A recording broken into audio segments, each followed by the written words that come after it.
Bienvenue dans Négatif, le podcast d'entretien à l'écoute des créateurs et créatrices d'images et de sons. Dans le cadre du Festival de Cannes 2019, nous vous proposons des épisodes spéciaux avec de courts entretiens à propos des films sélectionnés cette année. En partenariat avec la sélection officielle Cannes Classics, nous avons pu nous entretenir notamment avec certains réalisateurs et réalisatrices de films de patrimoine restauré ou de documentaires sur l'histoire du cinéma. Bonne écoute.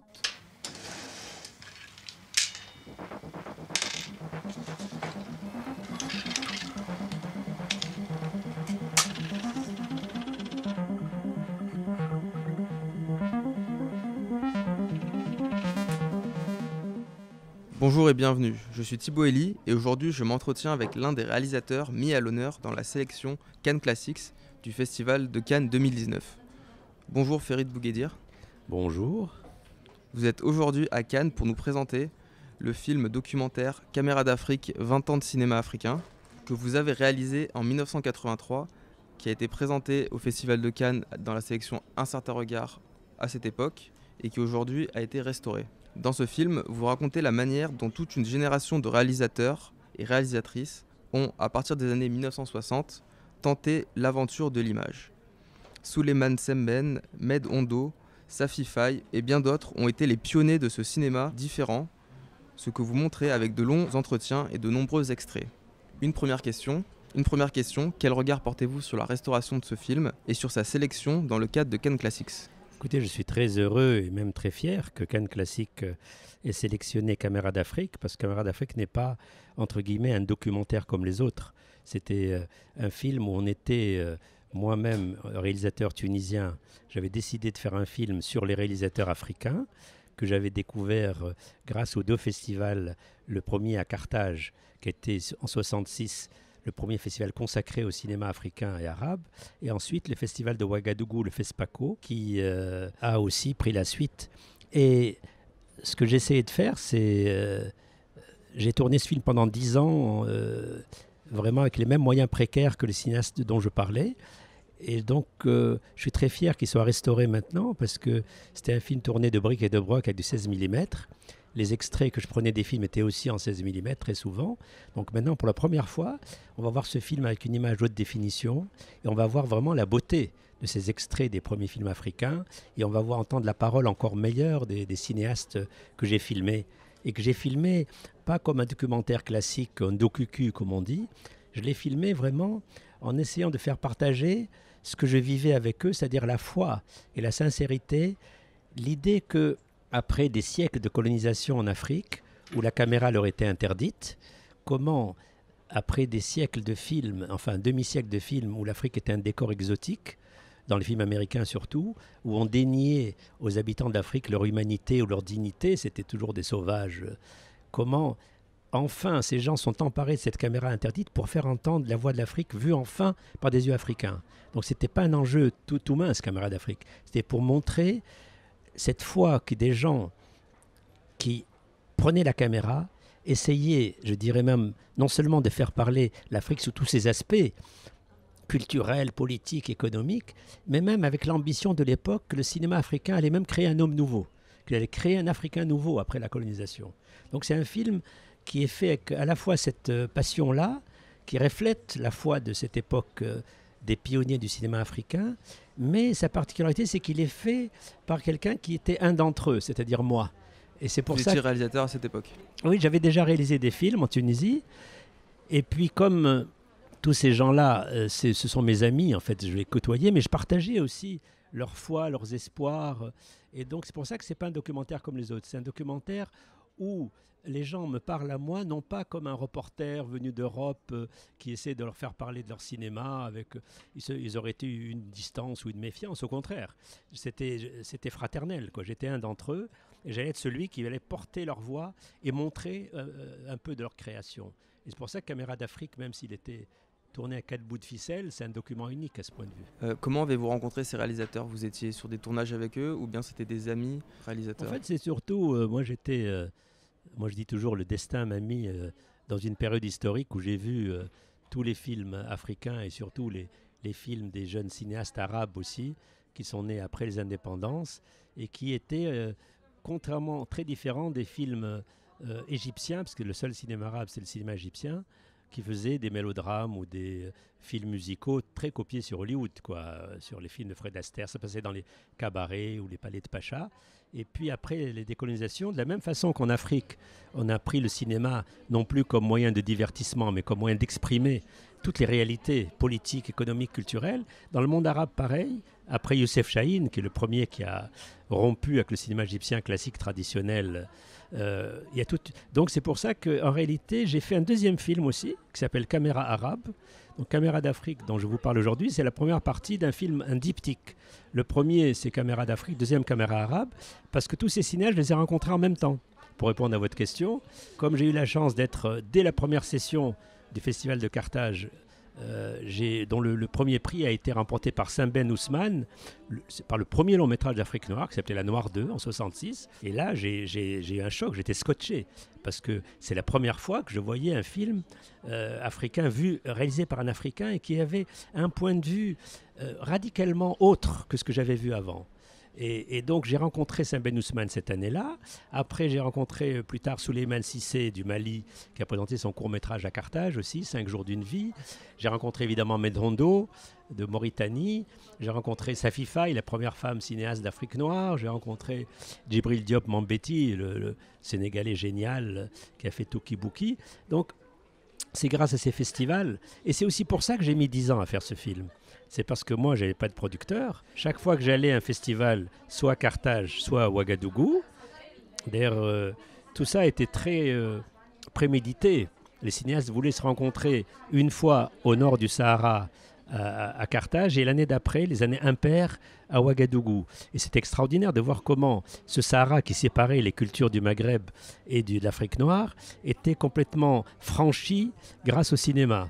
Et moi, à chaque fois que je pouvais, je me débrouille un peu de pellicule 16 mm et je faisais mes interviews sur place avec des cinéastes qui, une fois de plus, comme moi-même j'étais un d'entre eux, ils ne me parlaient pas du tout comme quelqu'un qui répondrait à un ethnographe ou un ethnologue. Vous étiez vraiment de créateur à créateur.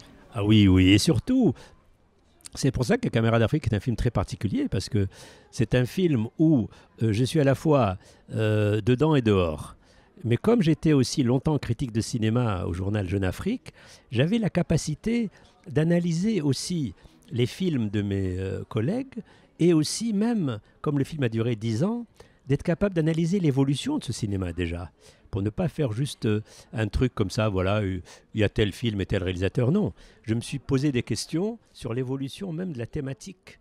Comment, par exemple, au début, je vous dis rapidement, les cinéastes sont plutôt modernistes parce qu'ils viennent après les indépendances, donc ils sont contre les traditions rétrogrades comme celle du féticheur, du sorcier à qui on a recours. Donc dans le début du film, vous voyez souvent que les films que je mets au début de Caméra d'Afrique, les réalisateurs se moquent de ce charlatan et montrent que c'est juste un escroc et qu'il faut dépasser ça. Et puis on s'aperçoit dans l'évolution du cinéma africain que le même personnage qu'on voit au début du film, au début de Caméra d'Afrique, s'adresser à un arbre pour invoquer les esprits, et puis un mauvais plaisant qui se met dans l'arbre, qui lui répond, donc lui il est terrorisé, il va se sauver, et après c'est la honte du village, il va se suicider.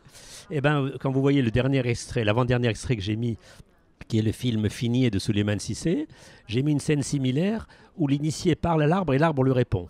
C'est-à-dire qu'ils ont évolué. Au début, c'était on va rejeter tout ce qui est tradition rétrograde et être moderniste. Et entre-temps, ils se sont dit, il ne faut pas tout jeter, la tradition. Au contraire, il faut faire la synthèse entre la modernité et la tradition. Donc, on va prendre en compte la spiritualité africaine, on va prendre en compte les croyances. Et ça, moi, j'étais capable de le faire parce que j'étais critique. Je pouvais voir, eux le faisaient presque inconsciemment.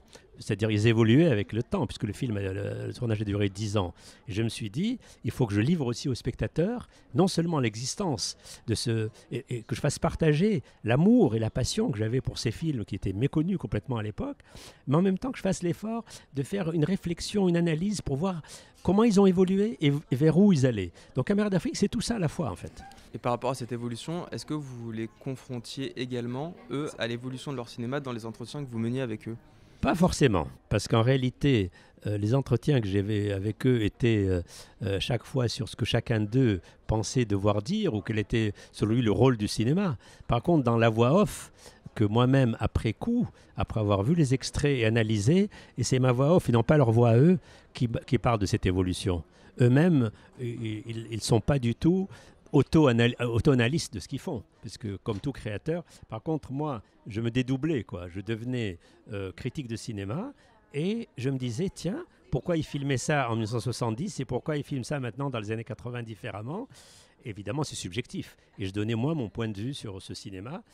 Et c'est vrai que grâce à tout ça, Caméra d'Afrique n'est pas un documentaire. C'est vraiment, on dirait, un film qui est aussi motivé que les cinéastes africains qu'il montre et qui est aussi passionné et qui essaie de refléter cette foi extraordinaire dans le 7e art qu'il y avait dans les tout débuts du cinéma africain, des gens qui ont attendu quand même 70 ans après l'invention du cinéma pour pouvoir prendre la caméra. Et cette foi et cette croyance, elle est dans le film, elle est dans Caméra d'Afrique. Et ça, je suis très heureux de l'avoir capté. Et encore plus heureux que maintenant, grâce à la restauration et Cannes Classique, les gens vont découvrir, au moins dans l'éventail du cinéma mondial que représente Cannes, ce pan qui s'appelle le cinéma africain. Qu'est-ce qui signifie à sa naissance? Ce n'est pas juste un cinéma décoratif pour dire voilà, on est un festival exhaustif, puisqu'on a aussi des films africains, on a aussi des films asiatiques, on a aussi des films, je ne sais pas moi, kazakhs. Donc cette foi, j'espère qu'elle redonnera aussi à des jeunes cinéastes africains qui maintenant sont dans une époque très différente. Quand j'ai fait le Caméra d'Afrique, il n'y avait pas de télévision en Afrique, il n'y avait que le cinéma. Il n'y avait pas de smartphone, il n'y avait pas de vidéo, il n'y avait pas tout ça. Est-ce que ces films étaient beaucoup vus à l'époque? Eh bien non, mais c'est toujours le drame d'ailleurs. C'est que dans Caméra d'Afrique, on explique que les cinéastes africains ils sont privés de tout, d'infrastructures, de laboratoires, de techniques, mais ils sont surtout privés de marché.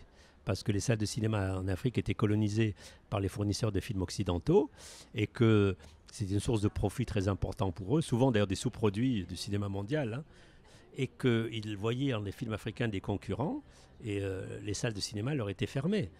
Donc vous voyez dans le film qu'il y a aussi toute cette lutte contre les cinéastes africains pour faire aussi, sur le plan économique, créer un marché commun, unir les plusieurs pays, parce que chaque pays avait trop peu de salles de cinéma. Comment faire un marché commun pour avoir un nombre de salles suffisant? Puisque, pour ceux qui l'oublient, le cinéma, ça coûte beaucoup d'argent, beaucoup plus que les autres arts, et que donc c'est tributaire de la diffusion.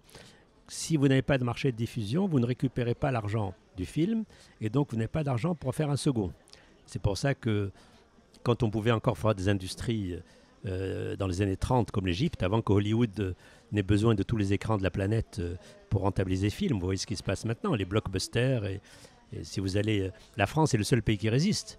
La France est un pays qui, depuis De Gaulle, qui n'aimait pas les Américains, a fait des lois pour restreindre le pouvoir des Américains. En Allemagne, par exemple, 90% des salles, c'est des films américains. Donc vous voyez que cette histoire de marché, finalement, on rêvait d'en faire un en Afrique pour qu'il y ait une base qui, par les recettes, alimenterait les films. Et ça, on voit dans le film qu'on a créé un marché commun.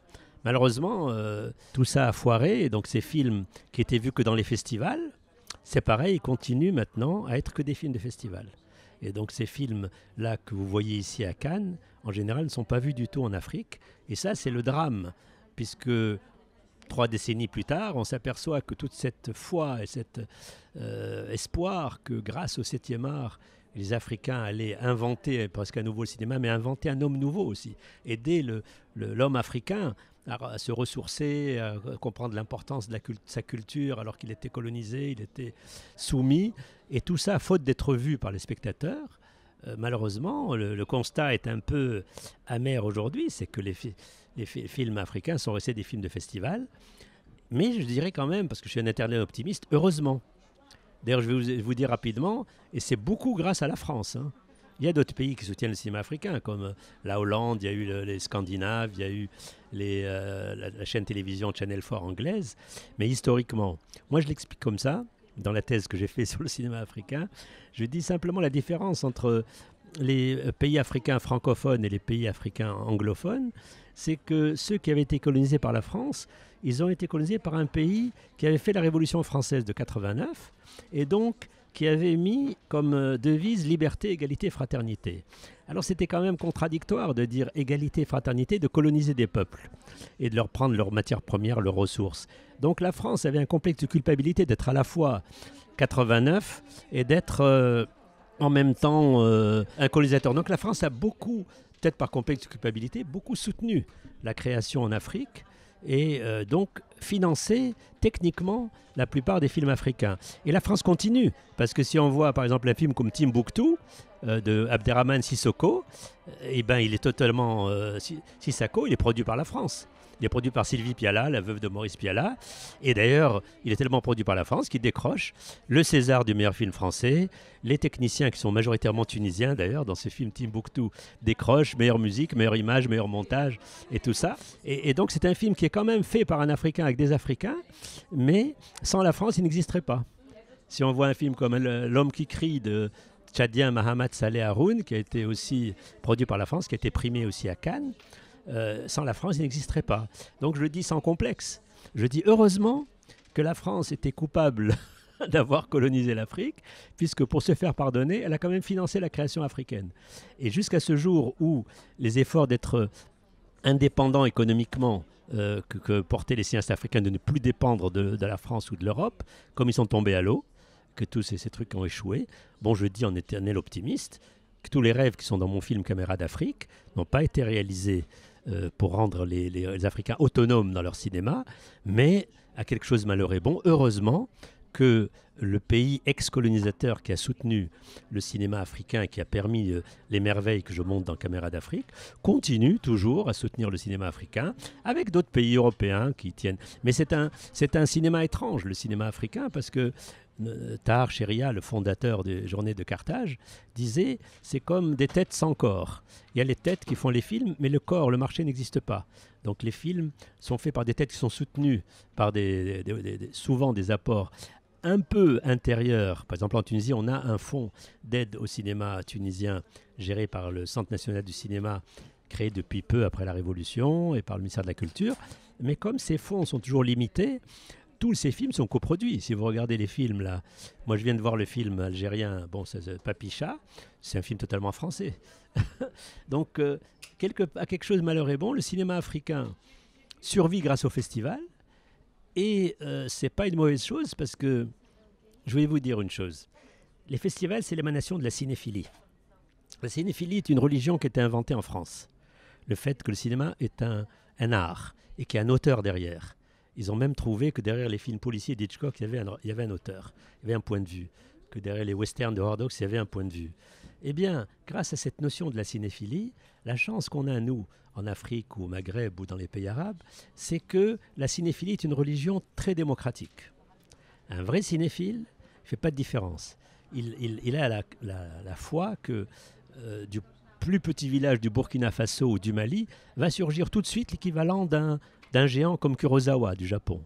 Et grâce à cette cinéphilie, les festivals vont soutenir les films de tous les pays, y compris les pays les démunis comme le cinéma africain.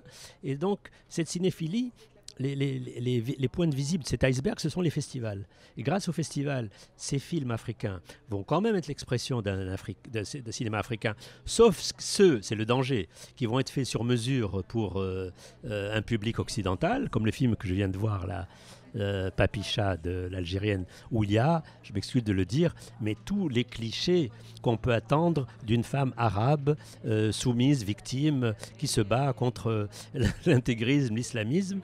Et c'est presque des films formatés pour les festivals.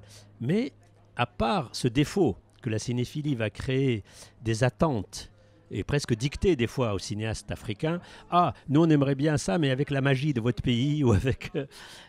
malgré tout, il y a des réalisateurs qui arrivent à survivre grâce à ça.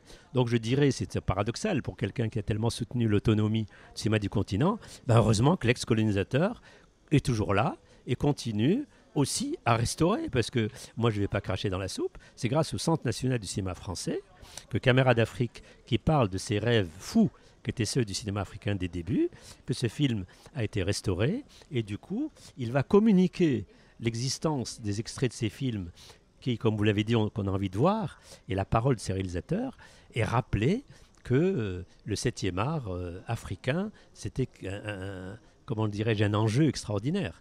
Et donc, encore une fois, regardez, Moi, je suis tunisien. Mon film a été restauré par le Centre national du cinéma français.